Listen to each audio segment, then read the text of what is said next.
오늘 히브리서에 있는 그 믿음의 우리 선조들에 대한 이야기를 우리 잠깐 읽었습니다.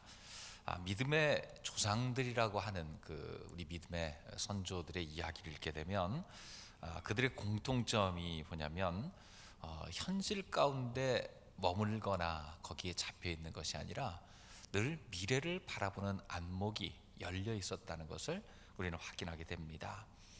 과거에 얽매이며 살지 않고 현재에 낙심하지도 않고 앞으로 하나님께서 베푸실 미래에 대해서 안목이 열린 가운데 살았던 것을 우리는 보게 됩니다.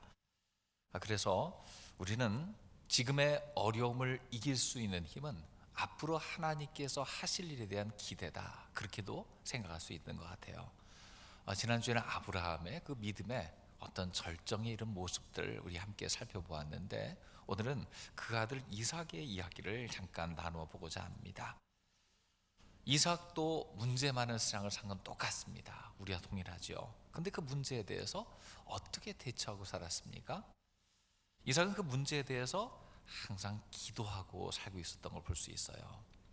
이삭은 그에게 닥친 생명의 위기 가운데 어떤 행동을 했는가 먼저 생각해 보면요, 지난주 연장선에 보겠습니다. 아브라함이 장성한 가운데 하나님 어떤 분이신가, 죽음조차 이기게 하시고 부활의 능력을 베푸실 하나님임을 분명히 알았죠. 그래서 그는 하나님을 절대 의지하면서 정말로 헌신의 모습을 보여주었습니다. 평생의 경험과 체험에서 온 신앙의 증명이라 할 만한 이삭을 하나님 앞에 드리는 결단을 보여줬지요. 아브라함 입장에서는 평생의 신앙의 결단이, 또 그 결과가 가장 소중한 이삭조차 드리는 것이라고 생각하는데, 이삭의 입장에서 보면 어떻습니까? 이건 난데없이 닥친 생명의 위기입니다. 자기의 의지와는 상관없이 닥쳐진 뜻밖의 상황이었을 겁니다. 하지만 성경을 곰곰 묵상해 보다 보면은요, 이삭이 아무런 생각하지 못하다가 방심하고 당한 그런 일, 느닷없이 당한 일은 아닌 것 같아요. 창세기 22장 7절 말씀에 보면 이런 질문이 나와 있죠. 같이 한번 읽어보겠습니다. 이삭이 그 아버지 아브라함에게 말하여 이르되 내 아버지여 하니 그가 이르되 내 아들아 내가 여기 있노라. 이삭이 이르되 불과 나무는 있거니와 번제할 어린 양은 어디 있나이까. 여기서 이 질문을 들었을 때에 아브라함의 마음이 어땠을까요? 아마 마음을 찌르는 듯 했을 겁니다. 사흘 동안 걸어오면서 하나님께서 하신 말씀을 몇 번이고 되새겨 보면서 그 마음속에서 그 아들을 죽였다 살렸다 죽였다 살렸다 얼마나 많이 했겠습니까? 그러면서 그의 믿음의 결단은 하나님은 죽은 자 가운데서 다시 살리실 하나님이다 하고 결단을 했는데, 그 질문에 대해서 아들에게는 뭐라고 대답해야 됩니까? 이 아들의 질문, 아마 아들은 아버지와 함께 수없이 제사를 드리려 하면서 항상 준비했던 것들이 있는데 이번에 뭐 하나를 빠뜨린 것 같아요. 의문이 생겼어요. 왜 그럴까요? 그래서 아버지에게 질문한 겁니다. 왜 양은 없습니까? 아비가 고심하면서 한 대답이 있습니다. 번제할 어린 양은 하나님이 자기를 위해 친히 준비하시리라. 하나님이 친히 준비하실 거야. 아마도 이삭은 그때부터 무언가 직감하고 준비했는지 모릅니다. 나중에 제사의 자리에서 자기를 결박할 때에 성경에 보면요, 살기 위해 발버둥 쳤다거나 아비에게 항변했다거나 하나님을 원망했다거나 그런 얘기들이 하나도 나오지는 않네요. 아마 그 얘기를 듣고서 뭔가 생각하는 게 있었던 것 같습니다. 아마 그는 아비의 말을 마음에 두고 확신도 있었던 것 같아요. 하나님이 친히 준비하신다고 했으니까. 자기가 그 양인가? 갈등이 있었겠지만 결론적으로 어떻게 되었습니까? 하나님이 정말로 자기 대신에 건너편 풀숲에 양 하나를 준비하셔서 그 양으로 번제하게 하셨습니다. 그는 아버지의 믿음과 헌신을 보고 배우면서 철철한 믿음의 사람이 되었던 것 같습니다. 아마 모태 신자 중에서 이처럼 잘 준비된 모태 신자는 없는 것 같다, 그런 생각을 하게 돼요. 아비에게서 그 믿음을 전수받는데 어릴 때부터 그 믿음의 싹이 보입니다. 위기 속에서도 하나님을 신뢰하는 마음이 있었고, 하나님을 믿고 의지하며 나갈 때 하나님께서 그의 생명을 보호하시고 그의 앞날을 지켜주신 줄로 믿습니다. 이삭은 그런 믿음이 그의 평생 순간순간마다 돋보이고 있습니다. 이삭이 장성한 후에 아내를 맞이를 할 때는 어땠습니까? 그는 어떤 준비를 했습니까? 아버지 지시에 따라서 그 종인, 신실한 종인 엘리에셀이 아내를, 그러니까 그의 아브라함의 며느리를 찾기 위해서 고향 땅으로 떠납니다. 그때 이삭이 어떤 마음이었겠습니까? 함께 가서 내 마음에 맞는 자, 그 눈에도 보기 좋은 사람을 택하고 싶다라는 마음이 있지 않았겠습니까? 아비에게 요청해서 딴 건 몰라도 이런 경우에는 내 의견과 주관과 안목과 기준을 중시해 주셔야죠. 같이 가겠습니다. 내가 고릅니다. 그렇게 얘기할 수 있었을 것 같잖아요. 근데 여기서도 이삭은 별다른 움직임이 보이지 않습니다. 아비가 하는 일을 그대로 지켜봅니다. 그러면 이삭은 아무 행동도 노력도 하지 않고 누워서 떡 먹는 그런 행동을 보였을까요? 그렇지도 않은 것 같습니다. 나중에 우여곡절 그때 하나님의 은혜로 며느리 대상을 데리고서 그 엘리에셀이 돌아올 때에 이삭은 무엇을 하고 있었습니까? 창세기 24장 63절에 보면 이렇게 나와 있지요. 같이 한번 읽어보겠습니다. 이삭이 저물 때 들에 나가 묵상하다가 눈을 들어보매 낙타들이 오는지라. 저물 때 들에 나가 묵상하다가, 이 묵상한다란 말의 원어적 뜻은 생각하다 혹은 슬픔에 잠기다, 기도하다, 그런 뜻이 있어요. 아마 들에 나가서 이 세 가지가 다 이루어졌던 것 같습니다. 그의 어미를 잃은 지 얼마 되지 않았어요. 슬픔 가운데 있었겠지요. 또 지금 자기 아내를 구하러 종이 떠났습니다. 기도하는 마음도 있었겠지요. 어떤 일이 일어날까 생각하는 마음도 있었을 겁니다. 하지만 중요한 것은 무엇입니까? 믿음의 대를 잇는 문제에 대해서 하나님 앞에 기도로 준비하고 있었음이 분명합니다. 그가 어떤 행동으로, 어떤 결단으로, 어떤 용기 있게 하는 그런 일은 보이지 않지만 하나님 앞에 기도하는 가운데 하나님이 그 미래에 가장 좋은 것을 예비해 주신 줄로 믿습니다. 늘 내 앞에 닥친 문제들을 기도 제목으로 바뀔 때에 그 문제들은 하나님의 은혜 가운데 해결함 받게 됩니다. 하나님 앞에 기도하여서 의미 있는 미래를 준비하는 우리 모두가 되시기 바랍니다. 그런 가정의 대를 이는 후사의 문제에도 어떻게 대처했습니까? 결혼 후에 20년 동안 아이가 없어요. 자녀가 귀한 집안이었는데 부친의 근심거리고 자신에게도 근심이 되었을 거예요. 가정 내에서 자녀 문제는 늘 가장 큰 기도 제목이죠. 여기서도 이삭이 하나님 앞에 기도한 모습이 나옵니다. 25장 21절에 보니까요. 같이 한번 읽어보겠습니다. 이삭이 그의 아내가 임신하지 못하므로 그를 위하여 여호와께 간구하매 여호와께서 그의 간구를 들으셨으므로 그의 아내 리브가가 임신하였더니. 기도했습니다. 그때 잠깐 기도해서 응답받은 거겠습니까? 아마 지속적으로 하나님 앞에 기도함이 있었을 것이고 때가 이름에 하나님께서 아이를 주셨을 겁니다. 태문을 여셨을 겁니다. 하나님은 생명의 주관자시고 하나님이 그들에게 하나님의 가장 적합한 때에 자녀를 주신 줄로 믿습니다. 이삭은 자랄 때에 참 좋은 영적인 교육, 가정교육을 잘 받은 것 같아요. 자기 생명을 놓고서도, 결혼 문제에 대해서도, 자손의 앞날을 놓고서도 하나님 앞에 기도하면서 주님의 인도를 받은 것이 분명합니다. 우리 인생도 마찬가지죠. 내 앞에 문제가 생깁니까? 어려움이 닥쳤습니까? 그때마다 우리는 기억해야 됩니다. 내 앞에 문제가 생긴 것은 하나님 앞에 기도할 때라는 신호등이 켜진 것과 같습니다. 문제가 닥칠 때마다 기도할 때이구나, 기도해야 되겠구나, 하나님 앞에 나가서 주님 앞에 해결을 받아야 되겠구나, 이런 결단이 있어야 됩니다. 하나님이 내 인생의 주관자시고 내 미래를 인도하시는 분임을 분명히 믿는다면 기도로 돌파하여 하나님의 인도함을 확신하여 응답받는 신앙 되시기를 주의 이름으로 축원합니다. 두 번째로 부부의 자녀 문제 접근 어떻습니까? 이삭은 이렇게 좋은 교육 가운데 영적으로 이 문제를 해결해 갔습니다. 그러면 함께한 부부는 이제 앞으로의 문제를 어떻게 대응하고 있습니까? 자, 하나님의 응답 받아서 리브가의 복중에 태기가 분명했습니다. 그런데 문제가 생겼어요. 복중에서 아이가 하나가 아닌 것 같아요. 근데 둘 있으면 참 좋은 건데 두 아이가 요동을 치는데 심하게 요동을 칩니다. 근심될 지경입니다. 그때 리브가는 하나님 앞에 기도합니다. 창세기 25장 22절에 보면 리브가의 기도가 나오지요. 같이 한번 읽겠습니다. 그 아들들이 그의 태 속에서 서로 싸우는지라 그가 이르되 이럴 경우에는 내가 어찌할꼬 하고 가서 여호와께 묻자온대. 하나님 앞에 물어봅니다. 자, 리브가는 굉장히 결단력 있는 여인이었어요. 그가 그 먼 땅에 시집가러 올 때에 그 종이 만난 그 다음 날 떠나야 된다고 할 때 순순히 그러겠습니다 할 수 있는 사람이 얼마나 될까요? 근데 그는 그랬어요. 결단력이 있었습니다. 굉장히 남성적인 그런 마음이 있었던 것 같아요.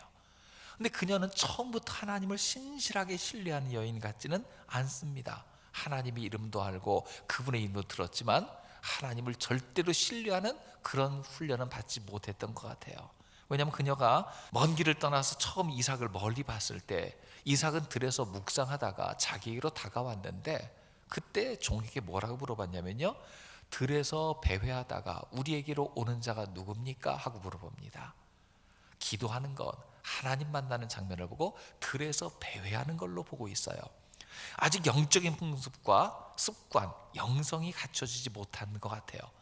그랬던 리브가가 아브라함의 가정에서 그의 남편 이삭과 함께 있으면서 하나님을 배워갔습니다.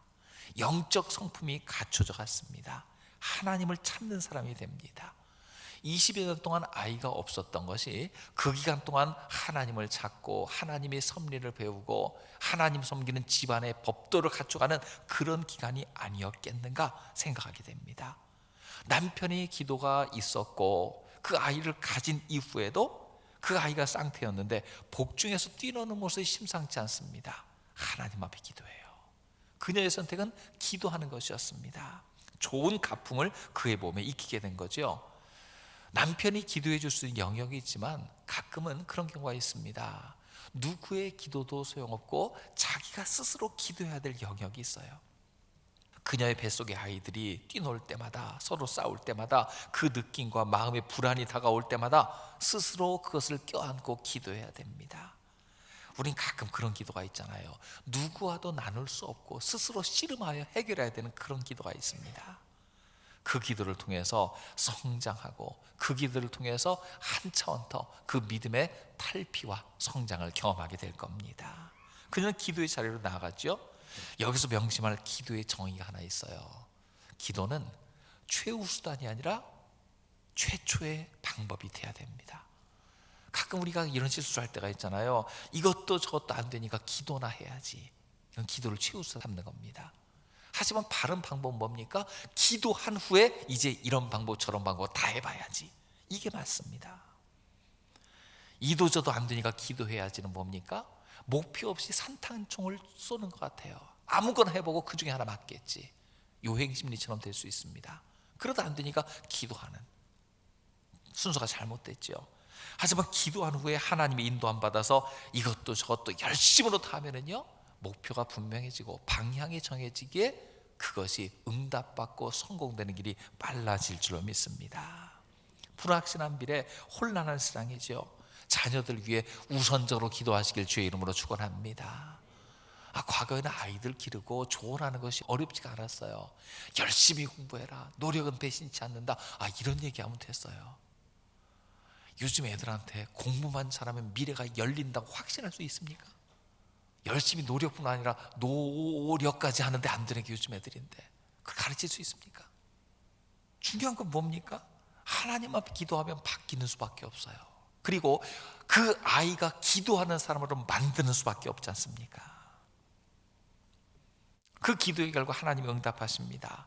창세기 25장 23절 말씀에 보면 같이 읽어보겠습니다.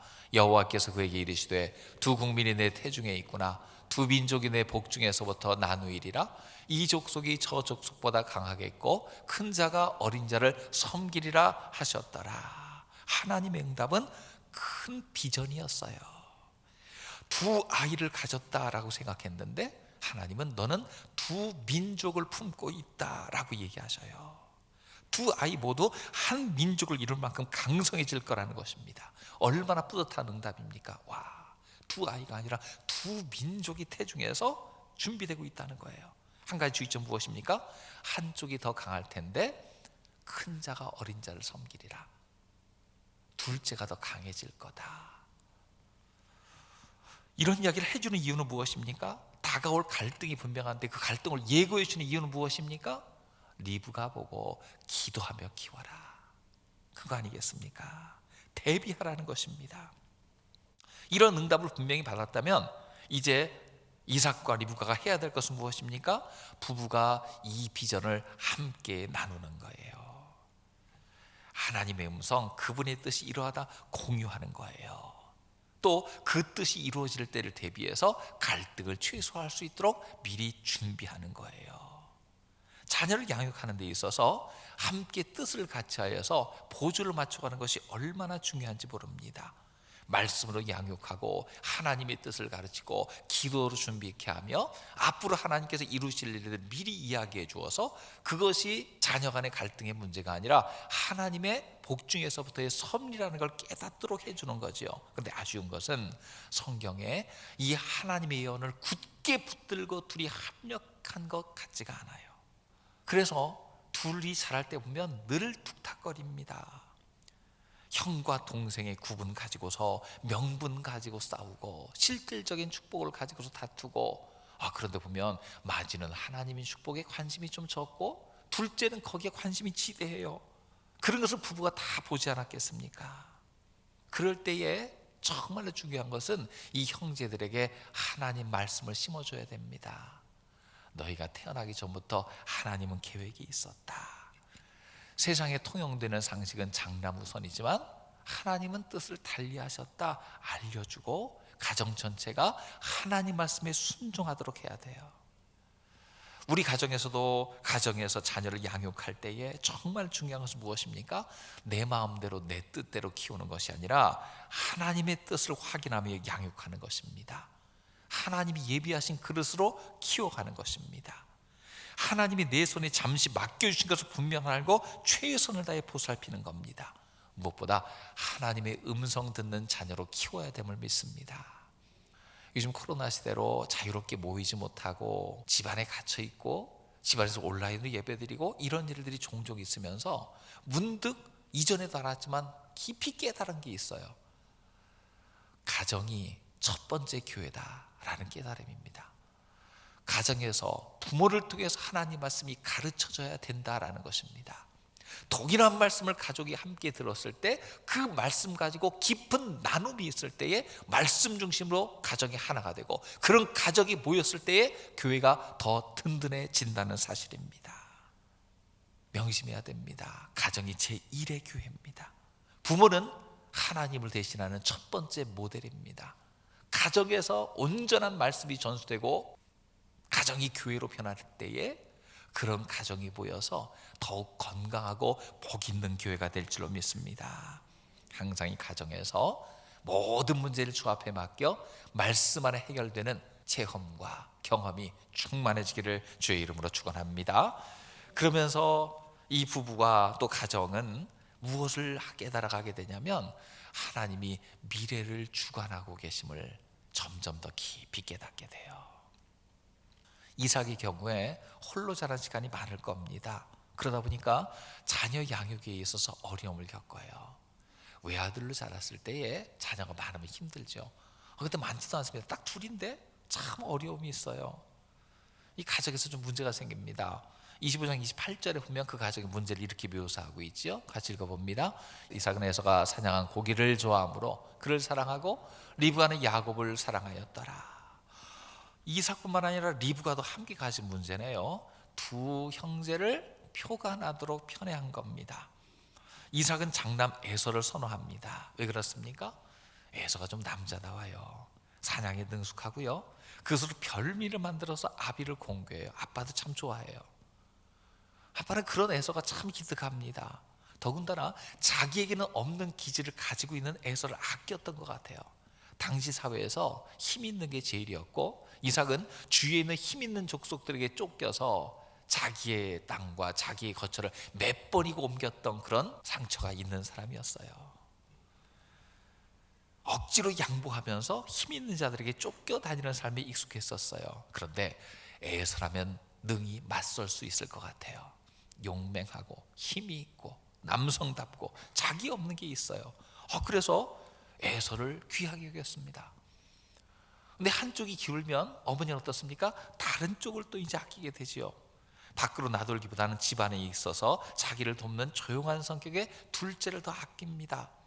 아마도 태중에서 들었었던 하나님 말씀 더 깊이 리브가가 각인하고 있었던 것 같아요.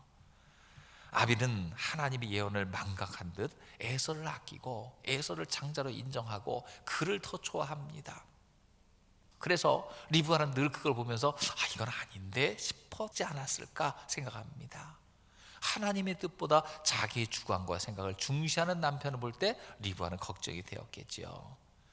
하나님의 말씀과 약속이 있는 가정이지만 그것을 잠시 망각할 때에 그 가정에 문제가 생깁니다. 이 편의 가정 중에 있는 자녀 간의 갈등이 최고조에 이를 때는 언제입니까? 이삭이 나이 들어가면 생각합니다. 내가 눈이 어둡고 언제 죽을지 모르는데 자녀를 향한 축복의 시간을 미리 가져야 되겠다. 그래서 맏아들을 부릅니다. 사냥해서 별미를 내게 가져오라. 내가 먹고 기분 좋게 마음껏 축복하리라 이야기합니다. 그의 어미의 마음은 초조합니다. 왜 그렇습니까? 하나님의 뜻은 에서가 아니라 야곱에게 있는 것 같은데 남편은 고집을 부립니다. 그가 장자인 것을 포기하지 못합니다. 하나님 말씀대로가 아니라 세상의 관례대로 행하고자 합니다.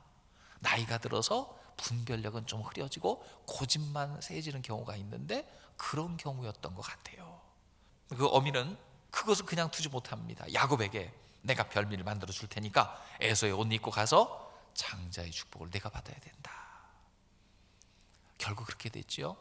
나중에 울며 아비에게 부르짖는 에서에게 이삭은 그제서야 뭐라고 이야기합니까? 창세기 27장 37절에 이렇게 얘기합니다. 같이 읽습니다. 이삭이 에서에게 대답하여 이르되 내가 그를 너의 주로 세우고 그의 모든 형제를 내가 그에게 종으로 주었으며 곡식과 포도주를 그에게 주었으니 내 아들아 내가 내게 무엇을 할 수 있으랴. 여기서 보면 이삭이 깨달았어요. 내가 아무리 고집을 부리고 내 생각대로 하나님 말씀을 그냥 무시하고 행동하려고 해도 벌어진 결과는 어떻습니까?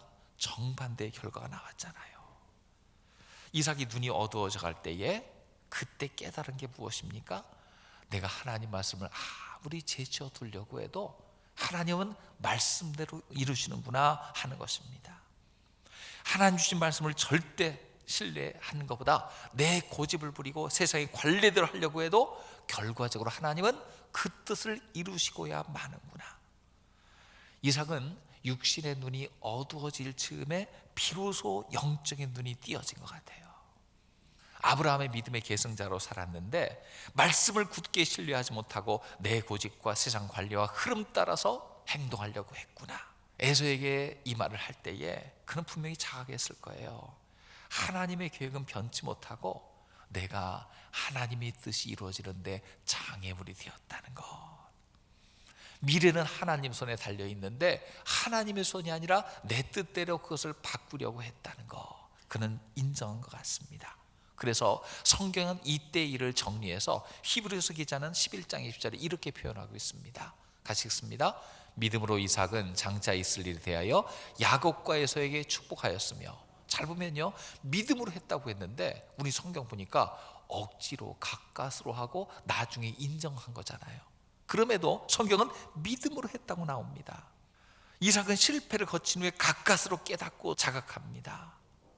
자신의 잘못, 자신의 우유부단한 신앙, 하나님의 계시와 하나님의 명령을 무시했고 어긋난 것 깨닫습니다. 그래서 나중에는 그것이 하나님의 뜻임을 분명히 인정하고 선언하죠. 두 형제의 갈등 속에 멀리 피난가듯 떠나는 야곱에게 무엇이라고 이야기합니까? 창세기 28장 4절 말씀 같이 읽어보겠습니다. 아브라함에게 허락하신 복을 내게 주시되 너와 함께 내 자손에게도 주사 하나님이 아브라함에게 주신 땅 곧 내가 거류하는 땅을 내가 차지하게 하시기를 원하노라. 이제 하나님의 뜻에 온전히 굴복했죠. 믿음으로 선언하는 것입니다. 약속의 계승자로서 야곱의 계승을 공적으로 인정한 겁니다. 자기가 하나님의 뜻이 이루어지는데 방해되었음을 시인한 겁니다. 수십 년 동안의 오류를 시인하고 편견을 인정하며 하나님의 뜻을 따르기로 한 겁니다. 이 부분이 이삭의 믿음의 최고점이에요. 히브리서 기자는 믿음을 얘기할 때 이삭은 딱 요 하나만 이야기하고 있어요. 어릴 때부터 하나님을 알고 기도도 배우고 순종하는 믿음으로 산 이삭이잖아요. 하지만 그의 최고의 믿음의 결단은 나이가 들어서 자기 고집을 꺾은 겁니다. 말년의 고집을 내려놓은 거예요. 수십 년 동안 관성처럼 가지고 있었던 고집을 꺾고 편견을 버리고 하나님의 뜻을 인정한 것이에요. 그게 최고의 믿음입니다. 여러분, 우리는 어느 순간 내가 가지고 있던 이런 고집, 평생 갖고 있었던, 이거는 성경에서 온 것이 아니라 내 경험과 습관에서 온 어떤 변하지 않는 것들 내려놓을 때가 있는데, 그때가 참 중요한 순간입니다. 그럴 때 가정의 평화가 올 수도 있고요, 내 삶에 막힌 부분이 뚫려지기도 하고요, 관계가 해결되기도 해요. 하나님 앞에 기도하며 내가 버리지 못하고 있는 고집이나 오랫동안 갖고 있던 상처나 문제들, 해결하지 못한 과거가 있다면 주님 앞에서 해결받으시길 주의 이름으로 축원합니다. 그 믿음의 바탕 위에서 하나님은 그 가정의 미래를 열어가시는 거예요. 이 아들들은 내 아들이 아니다, 하나님께서 큰 민족으로 만들기 위해 택하신 족속이다. 그제서야 아들의 믿음이 열려지는 거죠. 내 생각을 버린 지점, 내 고집을 꺾은 자리, 내 자아를 내려놓은 곳에서 하나님은 일하시고 미래를 열어가는 줄로 믿습니다. 코로나와 같은 이런 환난이 이 민족 전체에 닥친 것 굉장히 중요한 거라는 생각이 들어요. 이런 환난 정도를 지나쳐야 우리 가운데 있는 잘못된 것이 보이고요, 한국교회의 잘못된 습관도 보이고요, 우리 가정의 습관처럼 행하던 고집들도 보이고요, 나 자신의 잘못도 보여요. 그때 행해야 될 것은 무엇입니까? 하나님 앞에 내려놓고 하나님의 인도에 따라 순종하기로 결단하는 것입니다. 평생 싸우는 것보다 더 큰 믿음의 성장, 믿음의 탈피, 하나님이 인도하시는 미래의 시작이 그 지점에서 이루어지게 되는 것이죠. 하나님은 나를 통해 일하기 원하십니다. 우리 자녀를 통해서도 일하기 원하십니다. 내 자녀가 아니라 하나님의 자녀로 쓰기를 원하십니다. 나의 미래가 아니라 하나님 베푸시는 역사의 한 지점에서 나를 사용하기 원하십니다. 하나님 앞에 내 고집 내려놓고 하나님 일하실 수 있도록 나 자신을 온전히 들여서 하나님이 주관하시는 미래를 열어가는 주역이 되는 우리 모두가 되시기를 주의 이름으로 축원합니다.